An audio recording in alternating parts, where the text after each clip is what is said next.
Back to my channel, or welcome if you're new. This is Lifestyle with Ola, where I talk about lifestyle, luxury, fashion, fitness, and everything in between, really. And in today's video, I have I'm going to try and combine two of my videos that I had planned into one. Today is the last day of January, and I wanted this to go out in January. So today I'm going to give you my 2024 wish list video, this is the things that are on my wish list, and also my 2024 no buy list. So if this sounds like something you're interested in, please stay.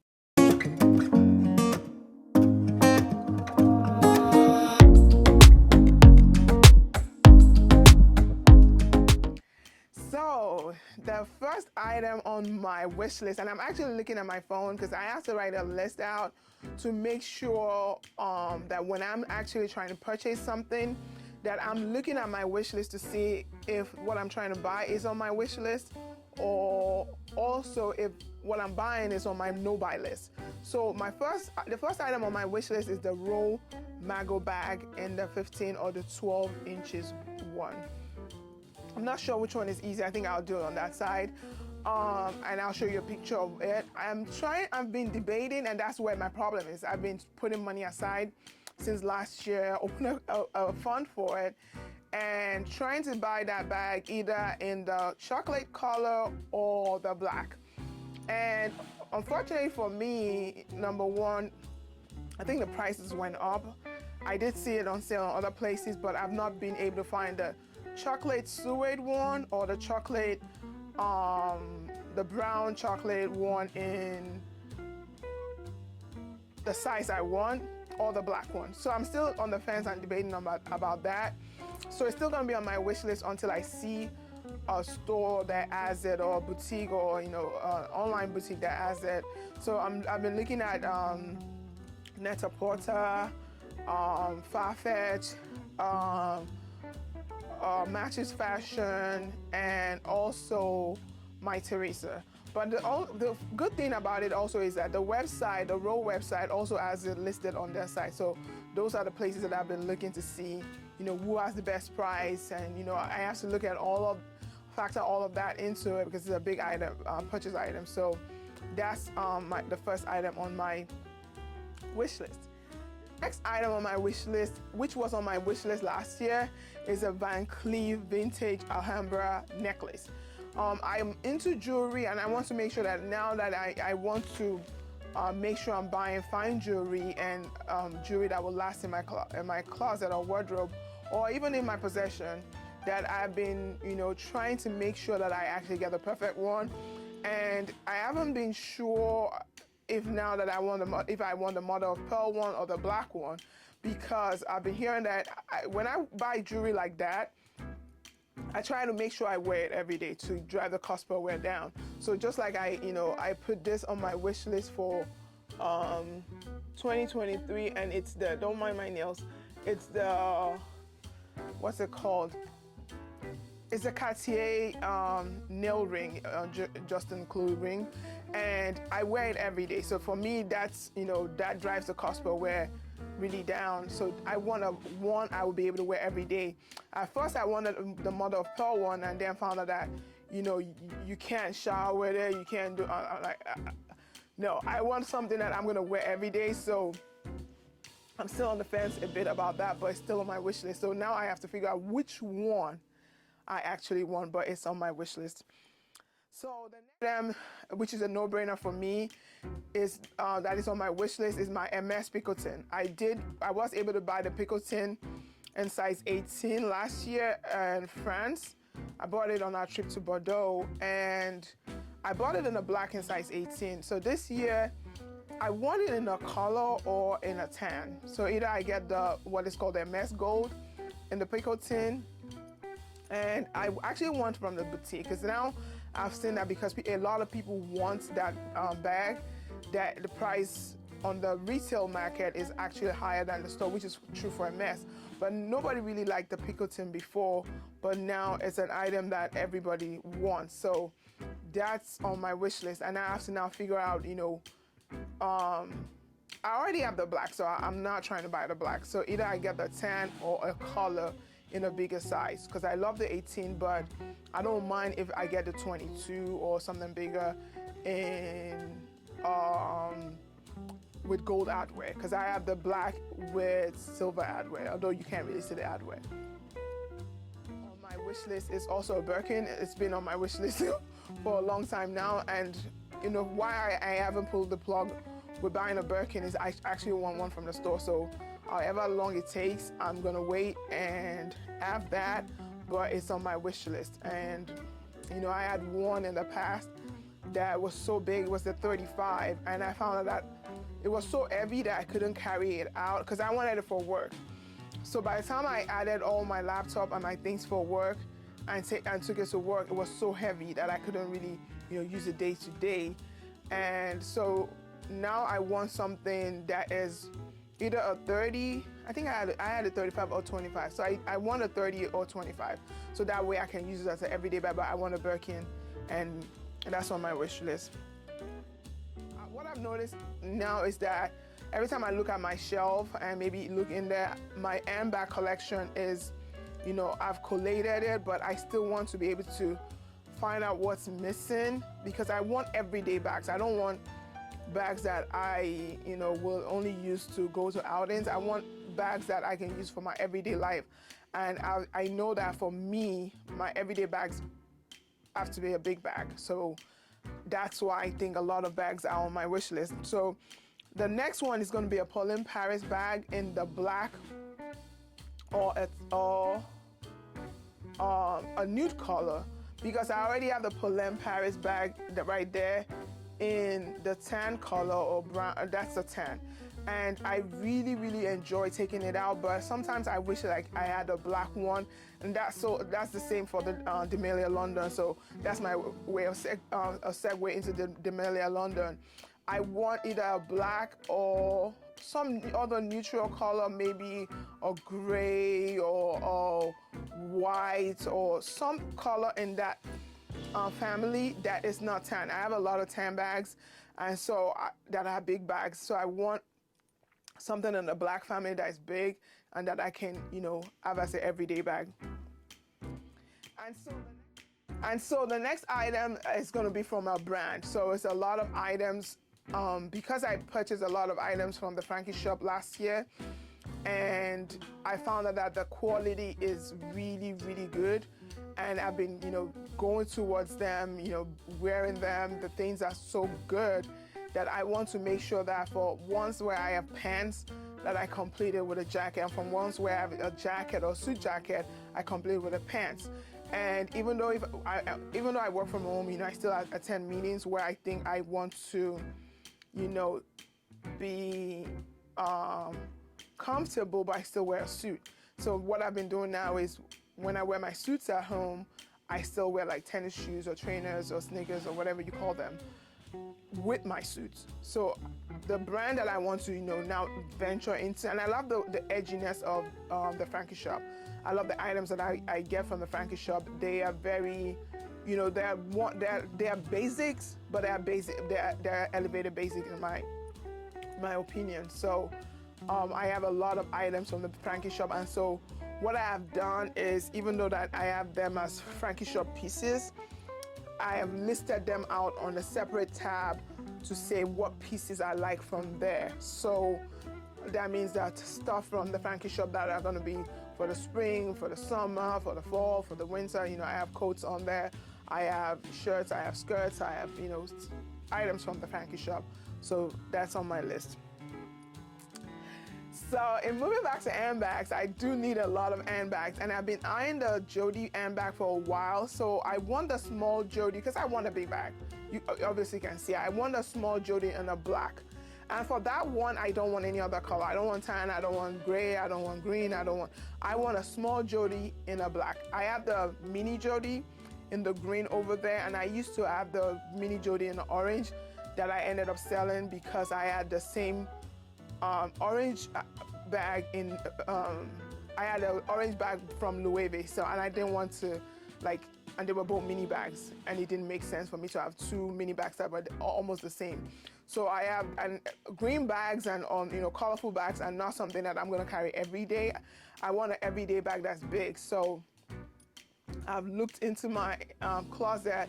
I'm seeing that because I use big bags a lot for my everyday life, that I want a small Jody, and it's on my wish list. So but I think it's gonna get to a point because like the Birkin, the Hermes bags, I'm gonna put it in a scale of preference, and the ones that are more attainable. So I'll need to now sort it out by price, one that's attainable, scale of preference, ones I'm able to get quicker. And I think the Polen and the Damilia ones are easy to get. Although the Polen right now, you have to be on a wait list, or not wait list, you prepay and then they send it to you later. And I think that's good for them to do that. That way they don't produce more than necessary, and that's a sustainable way that the items are not just sitting down there. So Damilia also, those I'm going to put them on a scale of preference. So I think third on that list will probably be the Bottega bag, or I could easily buy the Bottega bag because they go up in prices, but also the Polen bag just went up in price. So I'm kind of conflicted right there, but I want the Bottega small Jody in black. And the last item, it's funny enough that I didn't make a lot of wish lists this year. I have a shopping list for spring and all of that, but items that are on my wish list that I know that, okay, if I finish buying any of those basics and stuff, that I want to go back to is a Kate Nevada stretch high boots. So that if I don't get like at the end of the season and they're on sale, will have to be on the back burner till the end of the year. So the Kate Nevada stretch high boots I really love, and also in that or the Article knee-high boots. So I put that on the same way, whichever one. But the caveat to that is I don't think Kate makes shoes in my size. I have to be sure that they do have 42s, because I have to check again to see if Kate makes the Nevada stretch high boots in size 42. All I see is 41, although I can manage that. I find it very stressful to wear shoes in size 41. I've noticed that when I buy shoes that are not exactly my size out of the box, because I can take it to the cobbler, I'll stretch it out, and I have a shoe stretch that I use myself. But sometimes because I've taken time to stretch it, they'll pinch here and there, whereas if I got a 42, it will fit well. So that's a good segue into the items that I would not be buying for 2024. I'm not sure if I said 2024 in the first place before. So that's a good segue to items I will not be buying in 2024. And so the first item that I know that I'm definitely not buying in 2024, that's on my no-buy list, are shoes that don't fit well. And when I say shoes that don't fit well, because I know see some brands, I've tried to buy, and which sometimes is a blessing on my part, it'll make me think before I buy the shoe. They don't have sizes up to 42. So I've been, over the years, we'll buy a 41, try to take it to the cobbler. I would do extra things so that I could wear that shoe. And so going forward, that's just not a 2024 thing. Going forward, I am no longer buying shoes that I have to make work for me. They have to be able to work for me from the bag, right from the box when I open it up. So, and also in talking about shoes, I am no longer buying shoes that are above 3.5 inches. There's no way, nobody can tell me anything at this point. I think, growing up, I used to wonder why my mom was like, oh, I can't wear high heel shoes. I can't wear this kind of shoes. I'm like, wow, why are you, limiting yourself? But I'm at that point where it's more comfort over fashion. And so if it happens to be comfortable and fashionable at the same time, then great. But I'm no longer buying shoes that are uncomfortable, shoes that are over 3.5 inches, because then I have to now look for how to sit down. I have to, no matter how invoked they are, if they're not comfortable, and I specifically have shoes also from brands that I'm not buying. despite the fact that I love these brands, and one of them is the Paris, Texas brand. I've noticed that every shoe that I bought from Paris, Texas, which are boots, don't have a zipper, and it's always hard to get it in. The heels are always above 3.5 inches, and it's hard to take it off. So any shoe that I'm doing all of that, and I'm begging people to come and say, get me out of these boots and all of that, and I have to oil my feet when I wear it, and then I'm stuck in them for a while, and they're a shoe that is of high heel, and that means I have to find somewhere to sit all the time. I'm done. So Paris, Texas does that to me, and you know, that's that. Also, another brand that I don't want to buy going forward, or except maybe because I have a shoe in that brand that works, but every other shoe that I've bought from that brand that doesn't work has not worked out. And so the brand is Gianvito Rossi. So what I've found out is that every of my Gianvito Rossi shoes I've had to get rid of because either they're too high, they're too tight, and my feet are wide. Not only are they wide, they're 42. So I have to make sure that for my own comfort, I'm buying shoes that work well for my lifestyle. And I'm sure there are shoes out there. They don't have to be necessary from, you know, high-end luxury designer brands, but as long as they're comfortable shoes, they're well-made shoes, because I'm not gonna be buying shoes, you know, every time I turn around because they're broken because I didn't buy well. But at the same time, I'm not gonna buy a shoe that's uncomfortable. So I think that's that for shoes. I think you get what I'm trying to say.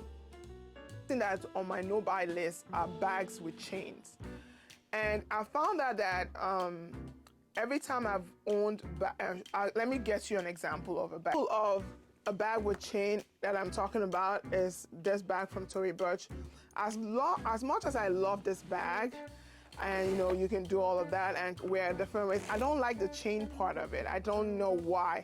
And I've noticed that every time that I can't wear the chain, I always have to hold the bag, and I don't want to be doing that. So any bag that I buy that is a crossbody bag or, you know, a shoulder bag that has chains is a no-no for me, except the only ones that has worked for me have been the Chanel bags. I don't know how they make that, maybe because of the leather in between, but they've worked. So in as much as I, you know, love this bag, I'm going to have to sell it because it comes in a bigger size with the leather strap. So I'm going to have to buy the leather strap and get rid of that. It doesn't work well for my lifestyle. And it's so annoying because I'm not sure what it is about the bag, but I found out that that's, for me, doesn't work. So going forward, you know, I'm gonna sell this, use the money towards buying a bigger one with a leather one in the same color. So bags with chains don't work for me, and I'm no longer buying that. The next the item on my no-buy list for 2024 are sunglasses that I have not tried on, or I don't already own, or sunglasses that I have not tried on, or I haven't tried on, or I don't already own in a different color. So, for example, you know, I buy a lot of sunglasses online, and then because I seen somebody wear it and I like how it looks on them, and I say, oh, if it looks good on them, it'll look good on me. And when I try it on, it doesn't look, or it's not giving what I thought it would give, and then I end up, you know, keeping it and all of that. So what I just did was clear out all my sunglasses. I know the ones that look good on me. So going forward, either I buy that shape from that brand in another color, or I go into the store to try it on, basically. So now that means it involves me, you know, going to the store or boutique or whatever to try on the sunglasses before I buy it. Otherwise, I'm not. So I'm no longer buying sunglasses that don't fit. So for me, sunglasses is going to be on my no-buy list for 2024 if I haven't tried them on. The next item that I'm not buying for in 2024 is going to be makeup. And when I say makeup, right now I'm on a journey to, you know, growing up, I always had acne. I ended up adult acne and stuff, and so I'm just clearing it out. And I'm gonna share in my next video. Please make sure to watch the next video. I'm gonna film that after this for my January favorites. And I started clearing out my acne, and I've seen now that, you know, it's possible for my skin to be clear. Right now, I'm not wearing makeup. I just have a And that's why I'm not wearing makeup, so that you can actually see what my skin looks like now. I mean, the spots are still somehow there and all, but I love the look and feel of my natural skin, that I don't want to, buy any more makeup, except for like where if it requires it, and maybe so I'm going for a photo shoot or I'm doing something extra. And I also noticed that because I wear white a lot, or lighter colors, I'm always having to, try to find a stain remover and all of that. So I'm not buying makeup this year, also with the caveat that as long as I still have that remaining. So I don't think that by the end of the year I will be done with all the makeup I have. So I'm putting that out there because I know what kind of brand works for me, well for my skin. I have a oily combination skin, so I know what kind of makeup works, and I'm gonna stick to that and try to make sure that I don't replenish, or I don't try to buy the next hit item until I finish using those. So I know that I have lipsticks, I have pencil lip liners, I have mascaras, except if mascara is finished, I have foundation. I think the foundation I have will last, because when I did stock up on the Sephora sale, I bought 2 of my foundation. So I'm not gonna be buying makeup basically this year, except if maybe something happens and I run out. So that's on my no-buy list for 2024. So the last item that I'm not gonna be buying in 2024, and please hear me out, I don't want to offend anyone, are going to be any Amazon the drop items. I'm not. And something that I've noticed, that when I did a stock of items that I had to clear out of my closet, when I did my switch over and I did a clean out, were mostly the Amazon the drop items. I mean, at first they look good out of, when they get sent, you try them on and all of that. But after one wash or so, I mean, and if you watch my next, please watch my next video, which is going to be that video will be posted on Saturday morning, so that way if you're doing your laundry and stuff, you'll see the brand I use. So I don't just, I take care of my items. And I found that most of the items from that, all of it basically, I had to give away, or I had to, get rid of. That's like me. I looked at how much, and it's because I'm supporting a certain content creator and I'm doing all of that. And I look back and I say, these things don't, as much, despite the fact that they're good, they're designed well and all, they're not made to last. So maybe some people like, items like that. And I've noticed that because I'm used to a certain quality now, that I don't want to go back to that. So some of those items are not, natural fabrics. They're not, corners have been cut to give you that price and all of that. So it's not for me. I'll look for ways to support the content creators I'll look for other ways to support the content creators that, do those drops, the ones that I agree with what they're doing. But that's my money at my expense that I'm not, throwing down the drain anymore. So for 2024, that's gonna be it. I love all these content creators I buy from, but it's got to go. I'm no longer doing that. Except maybe, they, improve the quality, and I see, and I'm very convinced that the quality has been improved, then I'll probably do that. But for items from all of those, they didn't last in my closet. I don't know about other people, and I've had to get rid of them. That's money down the drain that I could have used towards, buying an item that will be in my closet forever. So that said, that brings me to the end of this video. Please, if you've enjoyed this video, please don't forget to give me a like. Don't forget to subscribe if you are not subscribed. And also let me know what your wish list items are for 2024 if you have any. And you should have, put down the things you're trying to buy for this year. And also, let me know what your no-buy list is. It might be some of the things I have on mine. You never know of my no-buy list, or it might be things that that are on my wish list that are on your no-buy, and then I can go back and say, wait, I've been wishing for that for no reason, and it's on somebody else's no buy. It might be for a reason. So that said, thank you for watching again, and until next time, stay blessed. Bye.